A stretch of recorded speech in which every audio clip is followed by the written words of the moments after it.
Assalamualaikum warahmatullahi wabarakatuh. Perkenalkan, nama saya Wida Fitriani, kelas 12 MIPA 4. Di sini saya akan menjelaskan tentang teori asal-usul kehidupan. Teori asal-usul kehidupan yang saya akan jelaskan yaitu teori kosmozoa atau keabadian, teori abiogenesis, teori biogenesis, teori evolusi kimia.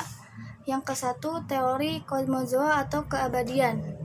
Teori ini menyebutkan bahwa kehidupan di bumi dibawa dari tempat lain di alam semesta. Teori ini memang di luar ruang lingkup penelitian ilmiah. Kehidupan awal di muka bumi diawali dari adanya meteorit yang jatuh ke bumi dengan membawa molekul organik. Hal ini didasarkan pada fakta bahwa beberapa meteorit memang mengandung molekul-molekul organik. Yang kedua yaitu teori abiogenesis. Abiogenesis, A artinya tidak, bio artinya hidup, genesis artinya pembentukan. Jika kita gabungkan, maka menjadi pembentukan tidak hidup. Teori abiogenesis disebut juga generatio spontanea, merupakan teori tentang asal-usul kehidupan yang pertama kali muncul. Generatio spontanea berarti penciptaan yang terjadi secara spontan. Artinya bahwa kehidupan berasal dari benda tak hidup yang terjadi secara spontan. Penganut dari abiogenesis adalah ilmuwan-ilmuwan di masa lampau seperti Aristoteles, Johann Needham, dan Anthony van Leeuwenhoek. Teori abiogenesis pertama kali dikemukakan oleh Aristoteles. Teori Aristoteles, menurut penganut paham abiogenesis, makhluk hidup tersebut terjadi begitu saja atau secara spontan. Oleh sebab itu, paham atau teori abiogenesis ini disebut juga paham generatio spontanea. Jadi, jika pengertian abiogenesis dan generatio spontanea digabungkan, maka paham tersebut adalah makhluk hidup yang pertama kali di bumi tersebut dari benda mati atau tak hidup yang terjadi secara spontan. Misalnya, ikan dan katak berasal dari lumpur, cacing berasal dari tanah, belatung berasal dari daging yang membusuk. Teori Johann Needham. Pada tahun 1713 sampai 1781, Johann melakukan percobaan dengan mengisi beberapa labu tertutup, kemudian diisi dengan kaldu daging, kemudian dipanaskan tapi tidak sampai mendidih. Selanjutnya labu tersebut disimpan pada suhu kamar. Setelah beberapa hari, ternyata semua labu menjadi keruh, yang menunjukkan bahwa di dalam labu sudah berisi mikrobia. Antonio van Leeuwenhoek mengamati air rendaman jerami dengan menggunakan mikroskop temuannya yang ditemukan pada abad ke-17. Ternyata terlihat bahwa di dalam setetes air rendaman jerami tersebut terdapat benda-benda aneh yang sangat renik. Oleh para pendukung abiogenesis, hasil pengamatan Anthony ini seolah-olah menjadi memperkuat pendapat mereka. Teori biogenesis. Teori ini bertentangan dengan teori abiogenesis. Teori biogenesis menyatakan bahwa makhluk hidup berasal dari makhluk hidup sebelumnya. Adapun para ilmuwan yang mengemukakan teori ini yaitu Francesco Redi, Lazzaro Spallanzani, Louis Pasteur. Francesco Redi adalah orang pertama yang melakukan eksperimen mengenai teori biogenesis. Francesco Redi melakukan percobaan yaitu pada 4 buah toples, ia masukkan potongan daging. Kemudian, 2 toples ditutup rapat dengan dilapisi lilin dan 2 toples dibiarkan terbuka. Setelah beberapa hari, di toples yang terbuka, dagingnya membusuk dan terdapat larva, sedangkan pada toples tertutup, dagingnya tidak membusuk dan tidak terdapat larva. Redi menyimpulkan bahwa larva berasal dari telur lalat, bukan dari daging. Tetapi pendukung teori abiogenesis tetap tidak setuju. Mereka berpendapat bahwa karena toples ditutup, daya hidup seperti udara tidak bisa masuk dan menghidupkan larva. Oleh karena itu, Francesco Redi mengadakan eksperimen kembali dengan 2 toples. Pada keduanya diisi potongan daging, toples ditutup dengan kain kasa sehingga udara dapat masuk. Hasilnya, daging membusuk namun tidak terdapat larva. Lazzaro Spallanzani memanaskan air kaldu yang diletakkan pada labu terbuka dan labu tertutup. Kesimpulannya, makhluk hidup berasal dari mikroorganisme dari luar air kaldu. Percobaan Francesco Redi dan Spallanzani belum dapat menumbangkan teori abiogenesis. Dan lalu ilmuwan Louis Pasteur menyempurnakan percobaan Spallanzani, yaitu dengan menyiapkan air kaldu yang diletakkan pada labu berleher angsa. Ia menyimpulkan bahwa kaldu yang keruh berasal dari mikroorganisme dari udara. Teori ini menyatakan omne pipum ex oppo, artinya makhluk hidup berasal dari telur. Omne opum ex pipo, artinya telur berasal dari makhluk hidup, dan omne pipum ex pipo, artinya makhluk hidup berasal dari makhluk hidup. Teori ini berhasil menumbangkan teori abiogenesis. Teori kimia, teori evolusi kimia yang dikemukakan oleh Oparin dan Halden menyatakan bahwa atmosfer bumi urba kaya CH4, CH3, H2, dan H2O terkena radiasi sinar ultraviolet atau energi alam, berubah menjadi molekul organik sederhana atau asam amino. Teori tersebut kemudian didukung oleh Harold Urey dan Stanley Miller yang mengemukakan bahwa senyawa organik berasal dari senyawa anorganik. Mereka menguji dengan memberikan kejutan listrik pada gas metana, amonia, hidrogen, dan uap air. Mungkin itu saja yang dapat saya sampaikan. Kurang lebihnya saya mohon maaf. Ditutup. Wassalamualaikum warahmatullahi wabarakatuh. Assalamualaikum warahmatullahi wabarakatuh. Perkenalkan, nama saya Trihasana dari kelas 12 MIA 4. Saya akan menjelaskan tentang pengertian evaluasi. Evaluasi adalah proses perubahan makhluk hidup dalam jangka waktu yang lama. Macam-macam evaluasi ada 3. 1. Evaluasi kosmozoik adalah perubahan yang terjadi secara terus-menerus di seluruh alam raya atau universal. 2. Evaluasi geologis adalah perubahan yang terjadi pada permukaan bumi karena dari waktu ke waktu. 3. Evaluasi biologis adalah perubahan baik morfologis atau psikologis yang terjadi pada makhluk hidup sering dengan perjalanan hidup. Dan adapun teori-teori menurut para ahli. 1. Teori evolusi organik. 2. Teori Cuvier. 3. Teori Churchill. 4. Teori Thomas Robert Malthus. 5. Teori Buffon. 6. Teori Wallace. 7. Teori Boltzmann. 8. Teori Lamarck. 9. Teori Darwin. Dan di dalam teori-teori tersebut ada penjelasannya. Jadi kesimpulannya adalah dari beberapa tokoh evaluasi tersebut ternyata sebagian besar para ahli mendukung teori Darwin bahwa evolusi terjadi melalui seleksi alam. Sedangkan Lamarck teorinya berlawanan dengan teori yang lainnya.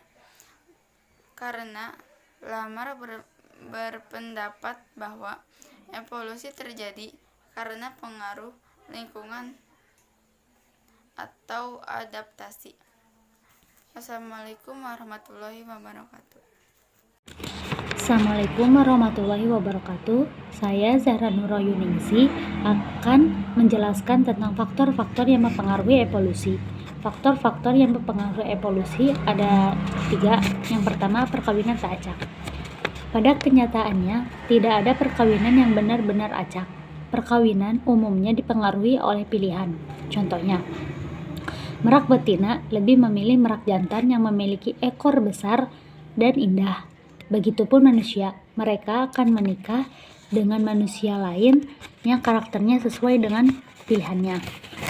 Akibat dari perkawinan tak acak ini, alel yang membawa sifat lebih disukai menjadi lebih sering dijumpai.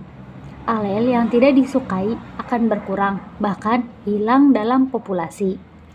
Yang kedua adalah migrasi. Individu yang meninggalkan populasi akan membawa alel keluar. Sebaliknya, individu yang masuk ke dalam populasi akan membawa alel yang berpotensi menjadi alel baru. Pergerakan alel antar populasi disebut arus gen. Migrasi menyebabkan bertambahnya variasi sifat dalam suatu populasi. Yang ketiga, hanyutan genetik. Hanyutan genetik adalah perubahan frekuensi alel akibat adanya populasi kecil yang memisah dari populasi besar. Penyebab terjadinya hanyutan genetik ada dua. Yang pertama, founder effect, yaitu akibat dari adanya sekelompok individu yang menempati tempat baru dan membentuk koloni tersendiri. Yang kedua, population bottleneck, terjadi jika banyak anggota populasi yang mati dan sisanya saling kawin, hingga jumlah populasi kembali seperti semula.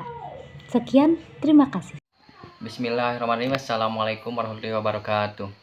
Perkenalkan, nama saya Natriana dari kelas 12 MIPA 4. Saya dari kelompok 6 akan menjelaskan tentang evolusi, yaitu tentang bukti evolusi.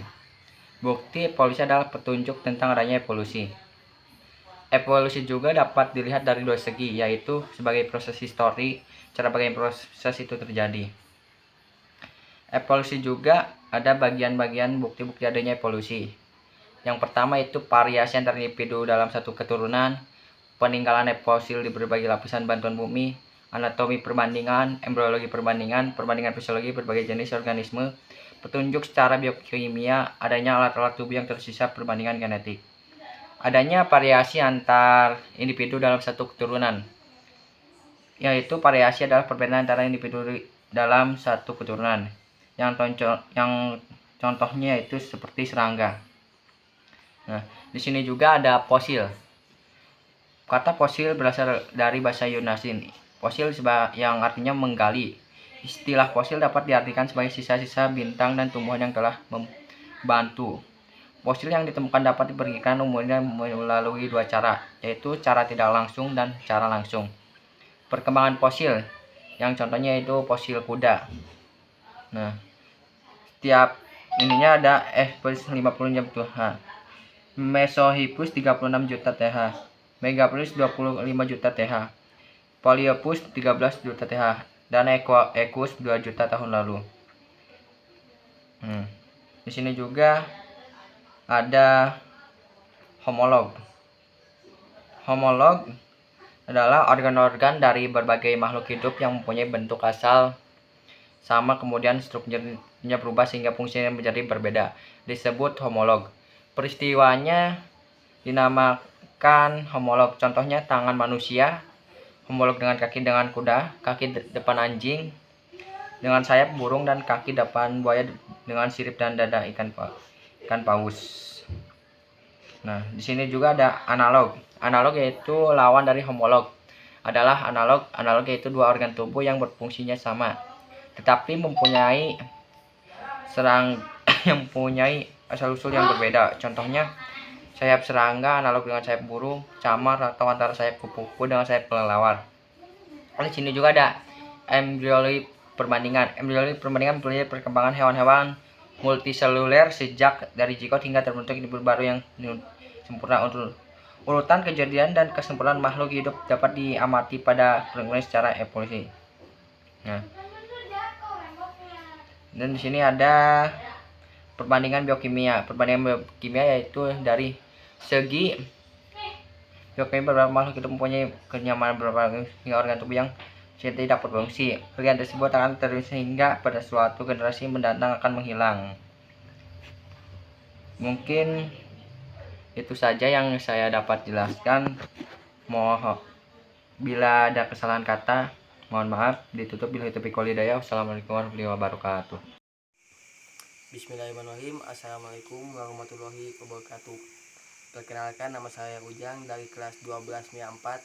Di sini saya akan menjelaskan bab evolusi tentang spesies. Spesiasi. Gagasan evolusi menyangkut dua proses. Pertama, perubahan bertahap dalam genotipe dan fenotipe yang terdapat pada organisme hidup.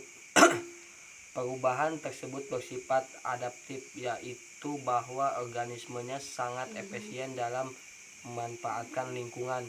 Kedua adalah pembentukan spesies baru.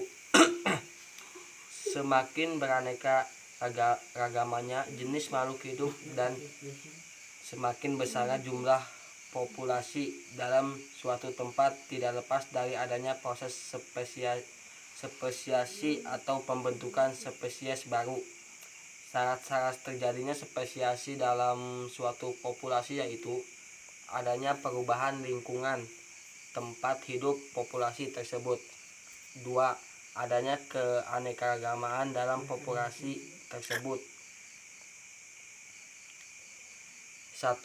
Isolasi geografis. Di depan telah dijelaskan bahwa suatu populasi yang mendiami suatu tempat memiliki genopol yang sama menjadi populasi dengan genopol yang terpisah-pisah, atau dapat dikatakan bahwa genopol yang efektif antara dua populasi.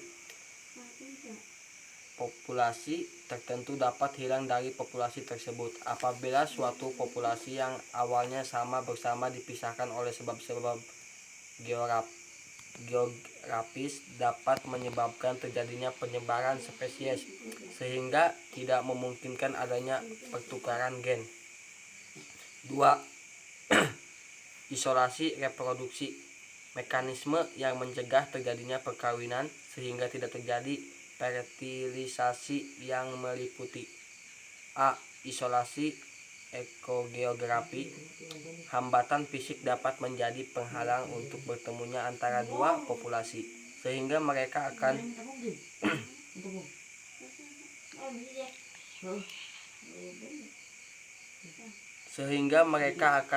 menyesuaikan diri terhadap lingkungannya. B. Isolasi habitat. Isolasi habitat yaitu reproduksi yang terjadi akibat dua populasi simpatrik memiliki habitat berbeda. C. Isolasi iklim atau musim. Perbedaan iklim dan musim juga dapat menghalangi dua populasi aimpatrik untuk berkembang biak. Misalnya Pinus radiata dan Pinus muricata. Kemungkinan keduanya melakukan interbreeding sangat kecil karena proses memasaknya gamet dalam waktu berlainan. Mungkin yang hanya itu yang saya bisa jelaskan dalam materi evaluasi tentang spesies. Kurangnya mohon maaf. Diakhiri dengan billahi taufiq wal hidayah. Wassalamualaikum warahmatullahi wabarakatuh.